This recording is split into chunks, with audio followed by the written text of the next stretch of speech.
I was trained for one submarine, my guys were trained to do what they were told. That's a deadly combination. We all know organizations where people just followed the leader into disastrous situations. So I got my guys together and I said, hey, we got a problem here.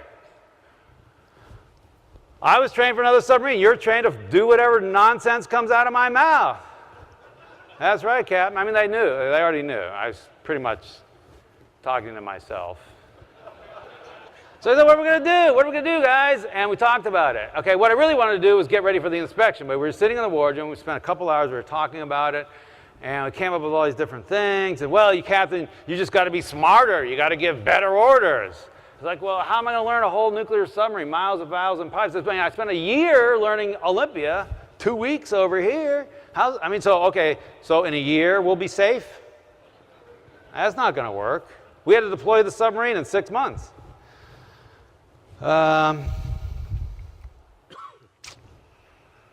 we talked about it, and they said, okay, there's only one logical solution. We figured it out. You, they're pointing at me, you shut up. What do you mean? That's not what captains do. That's not what captains of nuclear submarines do. They walk around. They give orders. They sound like Russell Crowe.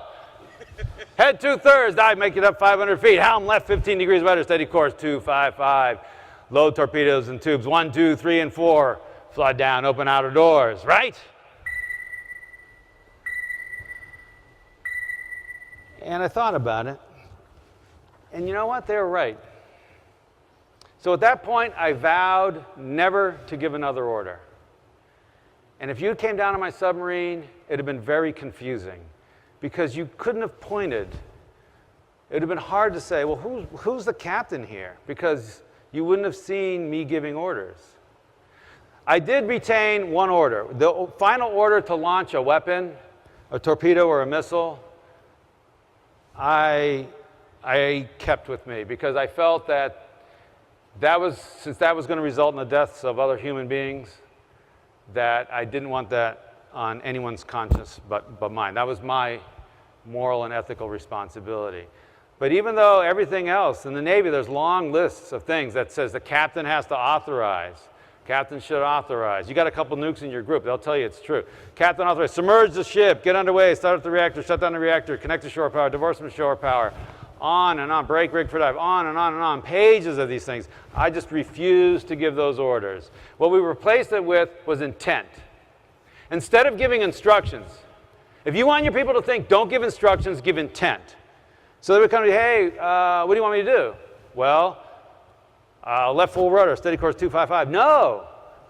I say, well, what are we trying to accomplish here today? Well, we're trying to get in position so that when the enemy submarine comes through, okay, so where do you think we should position the ship? Maybe over here. Good idea. Go there. You give intent to them, and they give intent to you. So my officer stopped requesting permission. And every other submarine, Captain, request permission to submerge the ship. Submerge the ship. Submerge the ship, aye. On Santa Fe, Captain, I intend to submerge the ship. Very well. And they did it. And it might seem like it's a very small, nuanced change of language, but it was hugely powerful because the psychological ownership now shifts to them. They need to discover the answer. Otherwise, you're always the answer man. You can never go home and eat dinner. And so we started doing this. And it was hugely powerful. Actually, we went another step. Then I got smarter and I said, when the officer said, Captain, I intend to submerge the ship, I would ask him, well, what do you think I'm thinking right now? And he'd look at me, hard to tell. I'm guessing you're wondering whether it's safe. Bingo! I said, well, convince me it's safe. He said, Captain, I intend to submerge the ship. All men are below, hatches are shut, ship's rigged for dive. I checked the bottom depth. The submarine's in the water that's been assigned to us. Then later I would ask them, is it the right thing to do? And they would say, well, yes, sir, because our mission requires that we... And these are the two pillars that I think support this idea of giving control. These are the two pillars that need to be in place.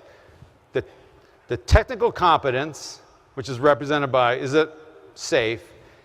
And the organizational clarity, which is represented by, is it the right thing to do? And you put those things in place, and then you can give control. And you give control, and you put those things in place. And you are off to the races. So think about what's happening now. My officers are starting to think like me, because I have to think like, where should we do the ship? And so the guys below them. Now this took 24 hours to happen. It took a couple years for the full implementation, but immediately there was change.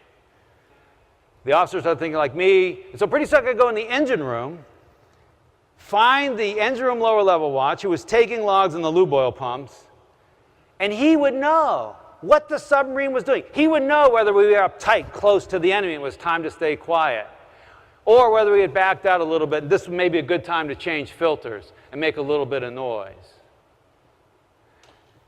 A year later, we received another inspection. A year later, we received an inspection. The inspecting team gave us the highest grade they had ever seen. Not that year, not in the Pacific, ever seen. Why? I mean, this crew had a captain who was a dummy. It's because that needle started moving up. And on another submarine, there was one guy in charge, one guy giving orders, one guy thinking, and 134 people doing what they're told. I don't care how smart you are. On my submarine, I got 135 thinking, active, passionate, creative, proactive, taking initiative people. It's a tidal wave. You don't stand a chance.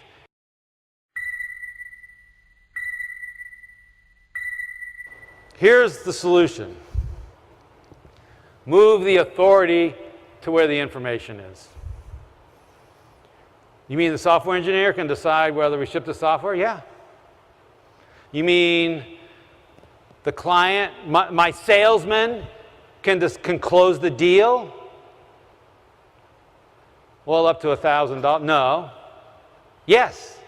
Whatever the price? Yes.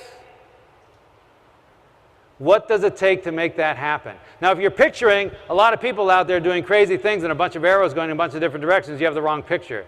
You create the environment so that those people are out there making decisions as if the CEO were standing right behind them. And if it's not the same decision, it's actually a better decision because they have the information. And not only will you get better speed of execution, because now you don't have this delay, what happens is those people feel like they matter because they're thinking. You engender thinking. You create the environment for thinking. The secret is nothing I said is hard. There's nothing hard. The only thing that's hard is you. It will feel wrong. You've been genetically and culturally programmed to take charge and make it happen. Take control and attract followers. And what you want is to give control and create leaders. It will feel wrong, and you will repeatedly start down this path if you so choose, and then you'll be angry at yourself like I was. And you will have a failure, and you'll go back to the old ways. And you will pick yourself up, and you will go again. You will go again. And by doing so, you will achieve the greatest thing possible. You will have achieved greatness, not because of the deeds and acts that you did, but because you set an environment where the people around you and their families and their schools and their organizations and their businesses, they've achieved greatness. That will be the greatest thing of all. Go forth and be great.